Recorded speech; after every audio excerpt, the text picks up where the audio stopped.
Oi, eu sou a Gabi Xavier e eu estou aqui para falar de Shingeki no Kyojin, de um assunto que na verdade já existe no fandom há muito tempo, especialmente fora do Brasil, mas também reverberou bastante aqui dentro e recentemente, tanto lá fora quanto aqui, esse assunto tem voltado. Eu sei, provavelmente pelo que eu já tenho recebido em Twitter e tal, esse vídeo vai parecer uma resposta direta a um vídeo que acabou de sair no VideoQuest, porém, este é um assunto que eu já venho comentando no Twitter e já venho montando este roteiro aqui há algumas semanas com muito cuidado, porque eu acho que é um assunto delicado e que eu não deveria tratar de qualquer maneira. A intenção desse vídeo não é ser polêmico, é trazer a minha opinião, a minha visão, baseada na forma que eu enxergo Shingeki no Kyojin. Shingeki no Kyojin é pró-imperialismo? Pró-nacionalismo, tem um discurso que passa pano, que é a favor do nazismo. Vamos comentar sobre tudo isso e como é um tema que precisa citar fatos da história, inclusive principalmente até este momento do mangá,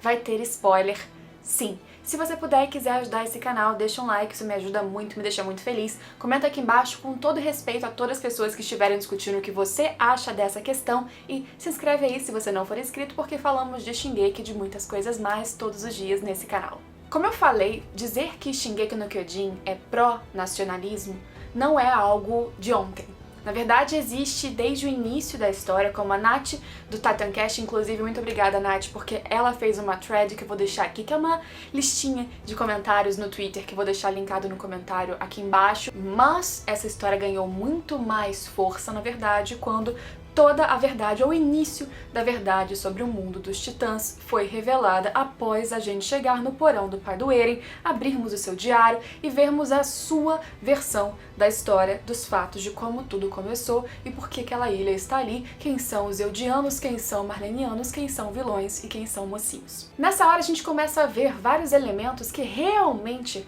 caracterizam a história com elementos inspirados claramente em fatos históricos, notadamente porque é algo de conhecimento geral muito forte, porque foi algo muito importante e triste em relação ao Holocausto. Porque a gente tem os Eldianos, o povo que descende de Ymir Fritz, o povo que fez coisas muito ruins, não sabemos o grau de ruim que eles fizeram, mas um povo que detém o poder dos titãs originais e que passou por muitas coisas, a gente já vem falando aqui neste canal, mas em determinado momento, um rei, Karl Fritz, decidiu que eles tinham feito coisas erradas demais e leva parte do seu povo junto com um poder importantíssimo para o domínio dos Eldianos, a coordenada para que ela ficasse trancafiada e sem uso dentro de Paradis. Aí, os Eldianos restantes começaram a ser tratados como no Holocausto, como aconteceram nos campos de concentração, como pessoas inferiores, como uma raça impura.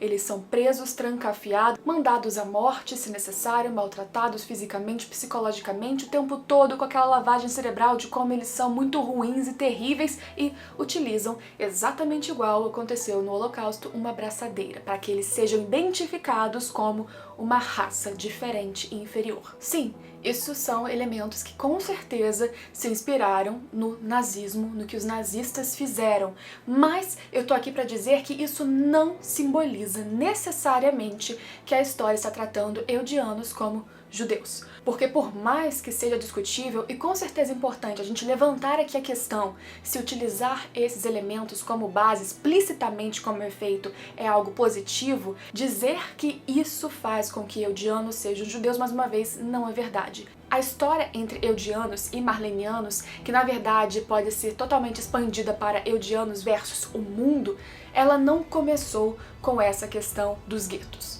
Ela data minimamente de quando Ymir Fritz conseguiu de alguma maneira o poder dos titãs. E a partir desta hora, a partir disso, não sabemos dimensionar os números, como eu já disse, mas certamente, independente das coisas boas que ela pode ter feito, como Grisha Yeager acreditava, ela foi a causadora ou estopim para que uma nação de titãs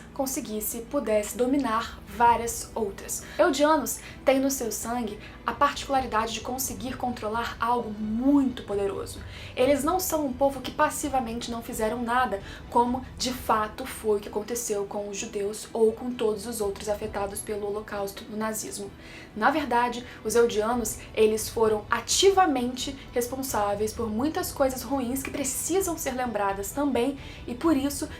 iniciou pelo menos esse ciclo de ódio que a gente está acompanhando. Novamente eu lembro que se não fosse Karl Fritz, na verdade esse povo continuaria detendo, ou parte dele continuaria detendo o poder da coordenada, que dificultaria muito que as coisas estivessem da forma que ficaram depois, que Marley tivesse tanto controle sobre parte desse povo como teve. É claro que quando a gente usa esses elementos, precisa ter cuidado porque são coisas sensíveis da humanidade. Mas cada vez mais em Shingeki, sim, existe uma história que mostra que há dois lados. Há quem questione isso, há quem diga que isso é muito perigoso, porque especialmente se você tem um lado com muitas referências a um povo que sofreu, embora eu ache que a construção deles é estritamente diferente, cada vez mais o Isayama mostra sim que existem dois lados, mostra sim que mesmo o lado do vilão, porque sim, Shingeki tem um lado do vilão claro que nunca foi abandonado, mas ainda existem verdades, camadas. Eu acho que as camadas, elas estão ali sim para você entender que o mundo não é tão maniqueísta,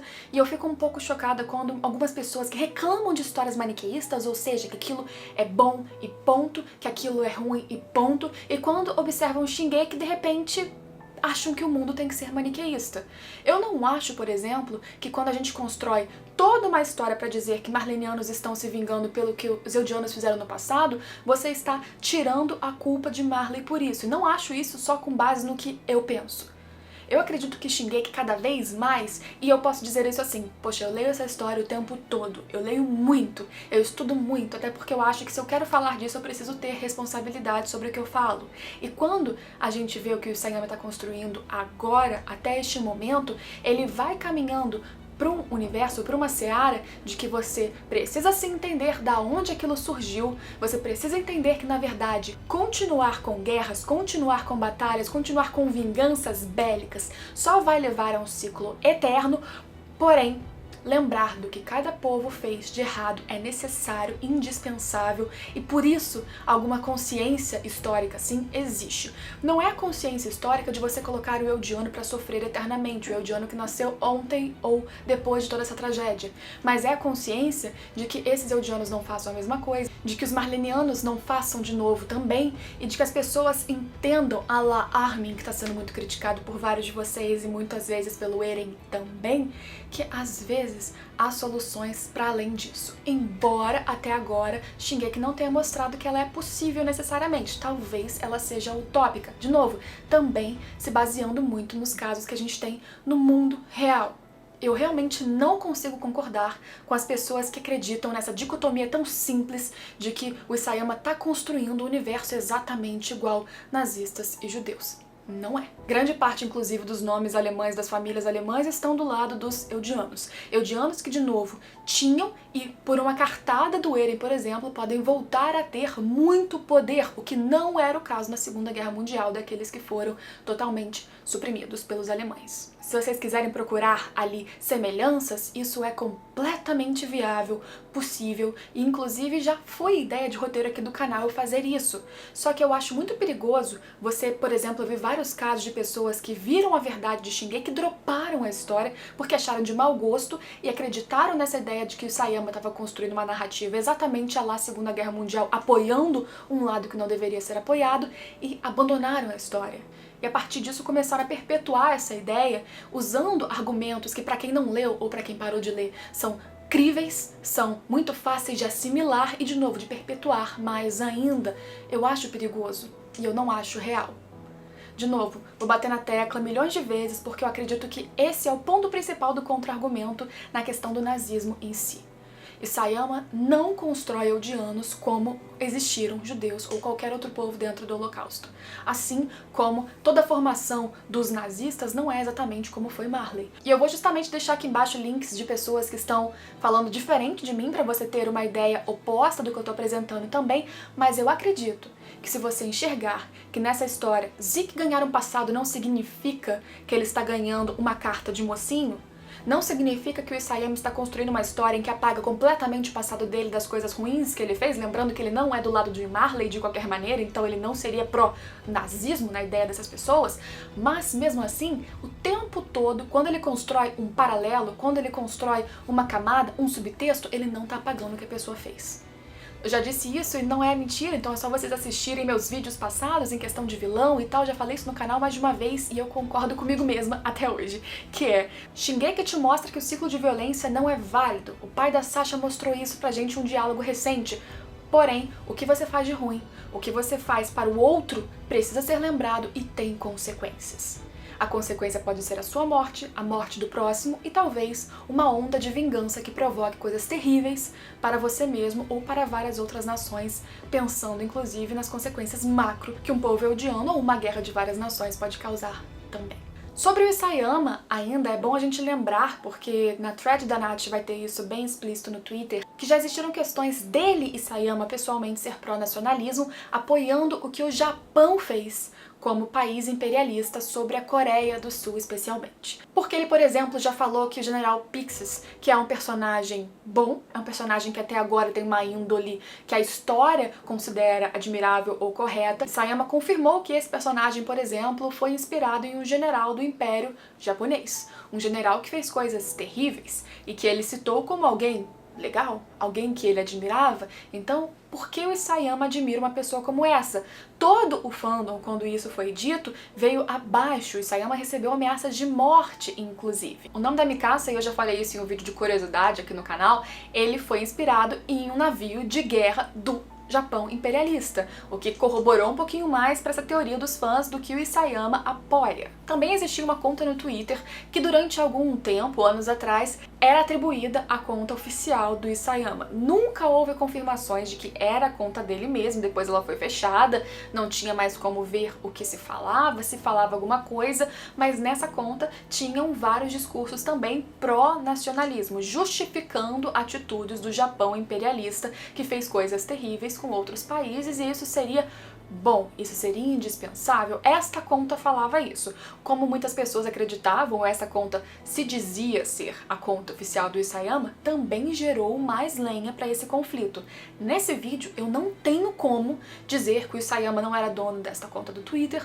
que o Isayama não apoia as atitudes do Japão na época imperialista, que fez coisas ruins com a Coreia do Sul, com outros países da Ásia, e que fez coisas, sim, muito terríveis que devem ser repreendidas e lembradas. Eu não tenho como dizer se ele apoia isso, se ele apoiou, se ele apoia até hoje. O que eu posso falar é que a história que ele mostra, a história que ele está escrevendo, tem personagens ultranacionalistas, sim, como o próprio Grisha Yeager, como o próprio pai do Eren e do Zeke, que acreditava muito em uma teoria, que viu documentos que ele não era capaz de ler, interpretou porque sim que a Ymir era salvadora, justificou e criou um discurso apenas para ele, criou o filho da maneira que ele achava que tinha que ser, e agora nessa história, independente do que você acha, e eu sei que vários de vocês apoiam o Grisha pelos comentários, independente disso, a história mostra os efeitos negativos desse ultranacionalismo. Seja nele, seja, por exemplo, na facção Yeager, que está lutando pelo crescimento e retorno do Império de Eldia, ou até mesmo, quem sabe, do Eren, dependendo das suas atitudes.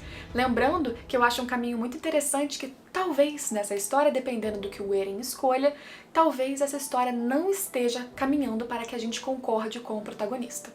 Então, eu acho que o Isayama, independente do que ele pensa, e isso é possível, temos vários autores que escrevem coisas que eles não vivenciaram, talvez que eles não concordem, mas, de qualquer maneira, a história, ela na verdade vai contra o ultranacionalismo, vai contra a ideia de militarismo acima de tudo, ela prova cada vez mais sob a ótica de vários personagens que a gente respeita, como Mikasa, Armin, como mesmo aquela menina que a Sasha salvou recentemente, os pais, a família da Sasha, a visão que a Gabi está tendo e modificando aos poucos. Tudo isso, toda a construção dos últimos capítulos em especial, mostram que ele é contra o discurso que as pessoas estão atribuindo Shingeki a apoiar. Desculpa, não que ele é contra, mas que ele constrói uma história que é contra, pelo menos. Eu não posso defender o autor, nem é a minha intenção, jamais vou colocar a mão no fogo por alguém que eu não conheço, mas a história de Shingeki não apoia nacionalismo, não apoia imperialismo, não apoia nazismo, utilizou, entretanto, elementos baseados em todas essas questões, sim.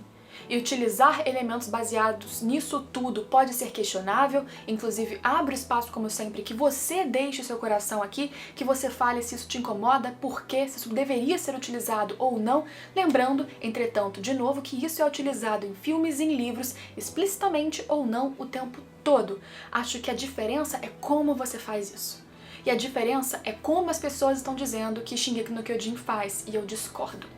É simplista, rasa e fácil demais a ideia de você olhar para eldianos e falar eles estão em campos de concentração, utilizam uma abraçadeira, portanto eles são a visão de judeus. Não é assim que eles foram construídos, não é assim que eles são levados, não é assim que a história deles foi feita, portanto considerar essa dicotomia, esta divisão tão simples de Shingeki com base na realidade, não é que eu acho que não pode ser baseado. Pode. E essa análise é interessante, mas após uma grande análise eu espero que os links aqui de baixo também ajudem vocês a compreender um pouquinho melhor do que apenas eu falando, mas após analisar e questionar, eu espero que todo mundo tenha um pouquinho mais de calma para não afirmar coisas, porque sabe fake news? Sabe aquelas histórias que vão se propagando e criando uma histeria que não existe? Então, ainda mais com assuntos muito complicados e delicados, eu acho ruim. Eu li muito pra falar sobre isso tudo, eu estudei muito, eu reli bastante o mangá pra ter segurança de que eu de fato não concordava com esse discurso, e eu não concordo,